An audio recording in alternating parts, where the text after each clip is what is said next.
with you.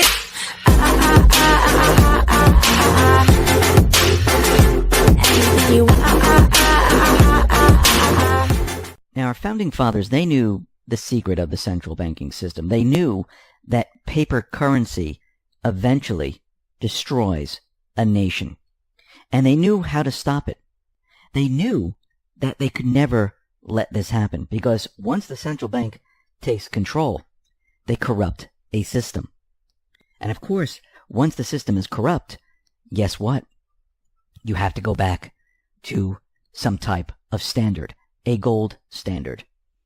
And we see from history, this is why the founding fathers created the Constitution, the rights of the people, and created a system where the people coin their own money, create their own currency without a private Western Central Bank. This is why this is the third private Western Central Bank in the United States. 2 others were kicked out. This one is about to be kicked out. And we're going to be talking about that in just a minute. But first I wanted to head out to the UK, because we can see that the people of the UK are saying, listen, we already voted twice now on May's deal, which is really the EU deal. We'll no longer vote on this deal. Speaker John Bercow said that the government could not bring forward proposals for a vote in a parliament that were substantially the same as had already been defeated twice before, in January and last week. He said, this is my conclusion. If the government wishes to bring forward a new proposition that is neither the same nor substantially the same as that disposed by the House on the 12th of March, this would be entirely in order. What the government cannot legitimately do is to resubmit to the House of Commons the same proposition, or substantially the same proposition, as that of last week, which was rejected by 149 votes. This is what he said. We'll have to see what the EU does now, what May does now. Because basically what they're saying is, listen, this failed twice already. We're not looking at this deal. We need something different. And of course, remember what May said, that this is the only deal. This is the only deal that the EU gave her. And I believe they're going to look for a delay in the Brexit. And this is exactly what the central banks want. They want the UK to stay in limbo. And we'll have to see how this all plays out, but it looks like this is where we're headed. Unless all of a sudden, May comes up with this incredible deal. Or maybe the people should come up with the deal and pass it off to May and say, this is what we would like. Now, here in the United States, we know that the central bank system is deteriorating. It's collapsing. Trump right now is trying to bring back as many manufacturers, as many businesses, and create as many jobs as possible. Because as the central bank system implodes on itself, we need to have these plants, we need to have these corporations, we need to have these jobs in place. And this is a very difficult thing to do, because corporations right now, most of them are teetering on bankruptcy. They bought back a lot of stock. The economy is deteriorating. And they're just trying to survive. And we see already that General Motors, they want to close their plant in Ohio. And Trump is saying, no, don't close the plant in Ohio. Close the plant in China or Mexico. You need the plant in the United States. We need to bring jobs home here. So close those plants, bring them all back, and we'll work something out. And the president is talking to the General Motors CEO, Mary Barra. He tweeted out the following. Because the economy is so good, General Motors must get their Lordstown, Ohio plant open, maybe in a different form or with a new owner, fast. Toyota is investing $13.5 billion in the U.S. Otherwise, likewise, GM must act quickly. Time is of the essence. Why is time of the essence? Because the system's breaking down. He needs everything in place. He continued, Democrat UAW Local 1112, President David Green, ought to get his act together and produce GM let our country down. But other much better car companies are coming into the U.S. in droves. I want action on Lordstown fast. Stop complaining and get the job done. 3.8% unemployment. He went on to say, General Motors and the UAW are going to start talks in September, October. Why wait? Start them now. I want jobs to stay in the U.S. I want Lordstown, Ohio, in one of the best economies in our history, opened or sold to a company who will open it up fast. Car companies are all coming back to the U.S. So is everyone else. We now have the best economy in the world. The envy of all. Get that big, beautiful plant in Ohio open now. Close a plant in China or Mexico, where you invested so heavily pre-Trump, but not in the U.S. Bring jobs home. He's basically spelling it out for everyone. Listen, the jobs were forced out of the United States into Mexico, into China, and many other countries. This was part of the globalist plan, the central bank's plan. He's telling everyone we need to bring these jobs back quickly. Why quickly? Because he knows what's happening to the economy. Remember, under the cover story of the economy doing well, this is for the mainstream media, this is for the deep state, this is for the central banks. They're the ones who are trying to counter everything that he's trying to do. And he's using his weapons, their weapons against them. So he's going to continually say the economy is fantastic. And he's telling the companies, listen, I will help.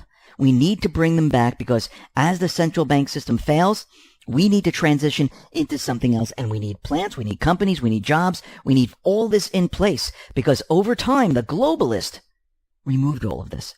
And it's time to bring it back. Now, our founding fathers, they knew the secret of the central bank. They knew that if a central bank got into this country, the country would not survive. It would become corrupt, and there would be major, major problems. And they talked about this. George Washington wrote to Thomas Jefferson on August 1st, 1786, paper money has had the effect in your state that will ever have, to ruin commerce, oppress the honest, and open the door to every species of fraud and injustice. Paper is poverty. Jefferson, in turn, observed in 1788, it is the only ghost of money and not money itself. In 1817, the author of the Declaration of Independence wrote that paper money's abuses also are inevitable, and by breaking up the measure of value, make a lottery of all private property. Paper money is unjust, declared James Madison, chief architect of the Constitution. It is unconstitutional, for it affects the rights of property as much as taking away equal value in land. The founders recognized the perils of legal tender paper money, which coerces people to accepting something that may be inherently worthless, as is the case with our paper money today. Why did the men who launched this nation disdain paper money so much? They had watched British colonial governments debase their currency and consequently impoverish their citizens, including some founders. Jefferson's experience with fiat currency surely influenced his views. If we determine that a dollar shall be our unit, he wrote in 1784, we must then say with precision what a dollar is. Indeed, the Coinage Act of 1792 declared each dollar worth 371.25 grains of pure silver and 24.75 grains of pure gold. The founding fathers knew that paper money corrupts, it creates the wealth effect, and it destroys the nation. They knew the secret of a central bank system. They've seen it firsthand. They fought to get out of it. And they're telling everyone that precious metals, we need to have some type of standard that is accepted around the world. And there's no system that's absolutely perfect. But we do have the next best thing. That is gold. President James Madison summed it up. The only adequate guarantee for the uniform and stable value of paper currency is its convertibility into gold, the least fluctuating, the only universal currency. James Madison understood this, and the United States became one of the most successful countries in the history of the world because people like James Madison understood it and adhered to the principle from 1789 to 1971. Gold is the only universal currency. It is the only thing, along with this adjunct silver, that all people have agreed to use as the basis of money, which then allows fixed exchange rates between countries, vastly simplifying trade and investment. And what happened was, the central bankers did not like this. Central bankers don't like a stable system that they do not control. They like a system where they can create corruption, they can create wars, and they can profit off of those countries, those people that go into debt. This is why they steer us away from what the founding fathers really wanted. That was a gold-backed system. And this is why they steer us to other things. The stock market, derivatives, paper contracts on gold and silver. And they tell us that gold and silver, they're worthless. They're not really that important. We look at them, they're shiny, but that's about it. And you really don't need to hold gold. You don't need any of this. You don't need silver. Because the central bankers, they know they need to educate everyone into thinking that their system is the only system. This is why back in 1913, all books and everything was completely changed. And they started to introduce their economic teachings to the American public, teaching them that debt is good, that their system is the only system, that the Fed is very important. The Fed is helping the United States. And over generation, the next generation, people lost sight of what gold and silver really were, what sound money really was, and what a real system, an economic system, really would be like without the central bank. Why do you think there were 2 other central banks in this country and they were kicked out? Because people realized, and there were certain individuals that stood up to them and said, no, we're not going down this path again. But once again, the central bankers corrupted certain individuals in 1913, and ever since then, the corruption spread, and it continued to spread across the nation. We were educated to think in the central bank way. Now we are waking up. Now the patriots are saying, once again, just like with Andrew Jackson, who went on the campaign trail against the central bank and eventually removed the central bank, the same thing is happening once again. The people are going to be educated of what the central bank is, how the central bank destroyed America, corrupted politicians. We are just at the beginning stage of all of this. The education process has just started. Just like the education process of all those treasonous traders that were selling secrets to China, that were stealing billions of dollars, how their operations work. The same thing is going to come out against the central bank. And we will return to what the founding fathers originally gave us.